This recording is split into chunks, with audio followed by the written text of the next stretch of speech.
Esam Koņā, Turcijas pilsētā, un šobrīd iesildīšanās procesam gatavojas pirmspēles treniņā Latvijas izlase. Esam ļoti skaistā 42,000 skatītāju ietilpīgā stadionā. Tās visas ir svētdienas, un iesim nelielā ekskursijā pa šo stadionu. Mēs redzam, ka šīs ir tās vietas, ko atvēlēs Viaplejam translācijas nodrošināšanai, respektīvi manas sēdvietas. Varbūt tiešām viss pamatot, krēslu šeit nav, tur tālāk ir krēsli, varbūt vajadzēs visu spēli stāvēt kājās, jo mūsēji tik bieži sitīs bumbas vārtos, ka kam nebūs laika apsēsties. Mēs iesim kopā ar Arkādiju mazā ekskursijā. Arkādijs kā vienmēr arī ir klāt. Jā, un Arkādijam arī noteikti būs kāds interesants stāsts. Tā, mēs mēģināsim kaut kur pa kāpnēm lejā atrast īsto ceļu. Arkādijs saka, kas tev pirmais nāk prātā, tad, kad tu šķērso Turcijas robežu un ierodies Turcijā? Protams, 2003. gads. Šeit īstenībā šoreiz var savilkt paralēlus ar 2003. gadu, bet ne maču pret Turciju, maču pret Zviedriju, kur Zviedri bija sagatavojuši svinības, jo viņi tiks uz Eiropas čempionātu, viņi arī tika. Tagad Turkija uzvaras gadījumā var visticamāk, ka tikt uz Eiropas čempionātu. Pat neizšķirts viņam teorētiski, laikam der, ja Horvāti uzvar Velsu, bet mums ir uzdevums šos svētus izjaukt, līdzīgi kā 2003. gada izlasē. Jā, es domāju, mums jāpiebilst arī, jūs redzat, tur divas trofejas ir, un pirms 6 gadiem šis Konyaspor klubs izcīnīja gan Turcijas kausu, gan arī Turcijas superkausu. Tas ir 2017. gads, un mēs mēģināsim tagad atrast ceļu uz leju. Mēs esam kaut kur nejauši iekļuvuši vipā. Tur mums nevajadzēja. Mums vajadzētu atrast tās lietas, ko mēs pa ceļam esam atstājuši. Nu, lūk, ja mēs ietu pa citu ieju šeit, jūs redzat, kurā gadā, 1922. gadā dibināts klubs, tad jūs varētu droši redzēt, nu re, te ir tāds izskats. Nu re. Stadions patiesībā ir ļoti, ļoti jauns. 2014. gads, kad to pabeidza būvēt, un tad arī pirmās spēles tika aizvadītas, kur gan bez prezidenta. Tā, kur mēs šeit? Nu, mēģināsim. Jā, mēs šobrīd tiešām nezinām, kur mēs aiziesim, bet jā, mēs tagad dodamies no 3. stāva uz 1. Turcijas čempionātā iepriekšējā sezonā Konyaspor komanda ieņēma 8. pozīciju Superlīgā. Ir uzvarējusi pāris reižu 1. līgā. Šeit arī šķiet ir vips.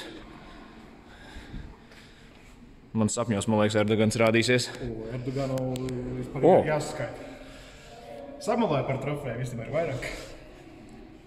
Jā, reku, mēs esam nonākuši šeit, mēs vēl nebijām pirms tam. Tā, un kā mēs varam tikt lejā, iesim vēl meklēsim? Vai iesim tur pa kāpnēm? Improvizēsim. Nu, mēs reāli improvizējam. Apsargu profesija Turcijā nav pieprasīta, mēs šodien nevienu nav. Jā, tajā brīdī, kad mēs ar Arkādiju bez akreditācijām tikām šeit iekšā, mēs iegājām pa vietu, kur mums pa priekšu iebrauc ātrās palīdzības mašīna, kas nodrošina, protams, drošību arī stadionā. Un tieši neviens mūs sagaidīja. Un mēs vienkārši iegājām stadionā un gudri aizgājām visiem apsargiem garām un kaut kur arī atradām beigās savas vietas. Praktiski mēs arī izgājām, jo kaut kas tur arī daudzīja to bumbiņu. Tā mana pirmā pieredze šeit Turcijā ir tāda, ka tad, kad es ierados viesnīcā, tad tur uz ekrāna rādīja futbola spēli. Tad, kad es izgāju mazā pastaigā pa pilsētu, tad tur pilsētā 3 puikas, vienam uz krekla bija Karims Benzemā. Tur viņi spēlēja bumbu. Un nav nu jausmas, kur mēs esam īsti nonākuši. Vēl Arkādija, tev noteikti kāds stāsts ir rezervē, lai mēs varam atrast preskonferences telpu. Mēs esam te kaut kur turniketos iegājuši vispār kaut kur tur, kur mums... Turniketi līdzīgi, kā mums Latvijā. Mums strādā, mums tur parkingā. Izrādās, ka mēs esam stāvvietā. Man šķiet viena stāv pa zemu. Bet tā, lai jūs saprotat, ko nozīmē šis stadions. Wow! Zem stadiona vienkārši noparkoties. Skaisti. Tā. Laikam mix-zona, kur es būšu. Jā.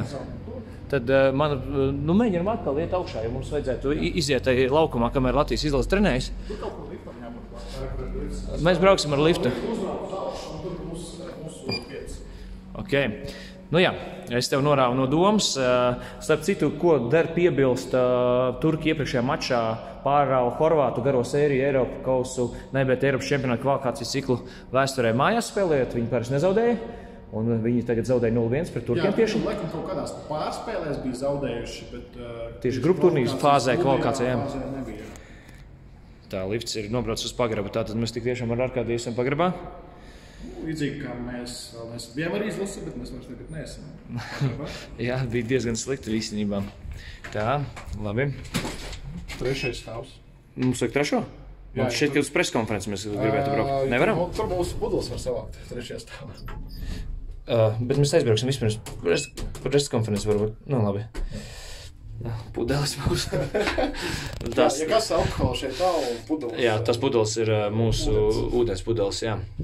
Lai komentētu spēles, vienmēr vajag kādu arī pudeli noteikti līdzi, jo... Labdien! Mēs esam tieši turpat atpakaļ, šķiet.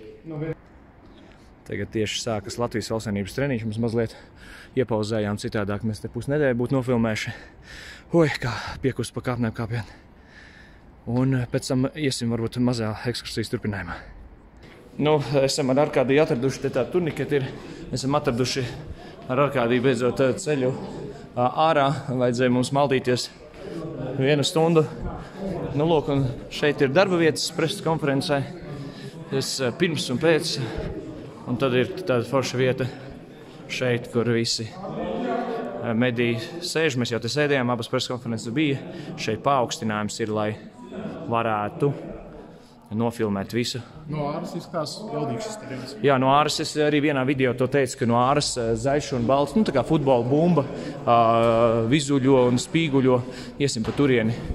Un ārkārtīgi skaisti izskatās. Jā, nu lūk, tagad mēs pa šīm durvīm mēģināsim iziet. Aiziesim te. Te pirmīt bija vaļā. Šeit ir mix zona pēc tam. Jā. Nu, re. Un te pēc tam mix zona. Tur būs vieplay zona. Jā. Tur būs vieplay zona. Un varēsim veikt arī intervijas pēc tam. Jā, nu re. Tā kā mūsu laika. Viktors arī jau. Nu re. Tā kā mūs jau gribēja aizturēt jau šeit. Nu jā, un šeit šāds izskatās stadions. Jā, jā. Thank you. Okay. Šāds arī izskatās. Stadions mūsu laipni sagaida, visas durvis atverās. Te arī treneri no Latvijas ir, kas mācās pro kursos. Un šeit ir brīnišķīgais stadions.